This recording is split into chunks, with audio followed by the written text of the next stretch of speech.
اگر کسی بچے کی زبان میں لکنت ہے،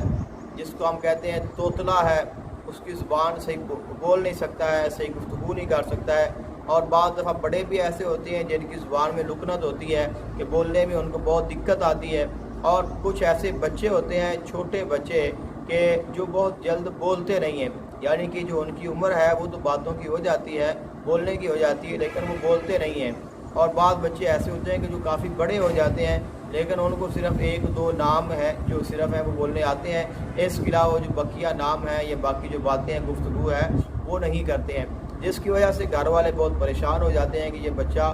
کیوں نہیں بول رہا ہے اور اس کی عمر ہو گئی ہے۔ تو یعنی کہ اگر آپ کا بچہ چھوٹا ہے، وہ باتیں نہیں کرتا، بولتا نہیں ہے، یا اس کی زبان میں لکنت ہے یا کسی بڑے کی زبان میں لکنت ہے، تو اس کو دور کرنے کے لیے اور اس کو ختم کرنے کے لیے ایک تعویذ ہے جو میں آپ کی خدمت میں پیش کروں گا۔ اس تعویذ کو آپ نے بنا لینا ہے، یا آپ اگر مجھ سے رابطہ کر لیں تو آپ یہ تعویذ مجھ سے حاصل کر سکتے ہیں۔ اس تعویذ کو آپ نے بنانے کے بعد یہ تعویذ چاہے بچہ ہے یا بڑا ہے اس کے گلے میں پہنا دینا ہے، اور اس کے بعد آپ نے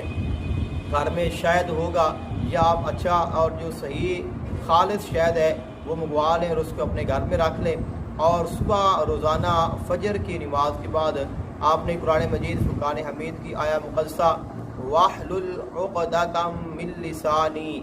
اس آیہ مقدسہ کو آپ نے 21 مرتبہ پڑھنا ہے، اور 21 مرتبہ پڑھنے کے بعد آپ نے تھوڑے سے شہد پر اس کو دم کرنا ہے، اور اس شہد کو آپ نے اپنی دانی ہتھیلی پر ڈال لینا ہے۔ اگر آپ بڑے ہیں پھر آپ خود اس کو اپنی ہتھیلی سے اس کو چاٹ لیں، اس کو کھا لیں شہد کو۔ اگر چھوٹا بچہ ہے تو اس کی والدہ یا اس کے والد اس بچے کو وہ شہد جو ہے بچے کی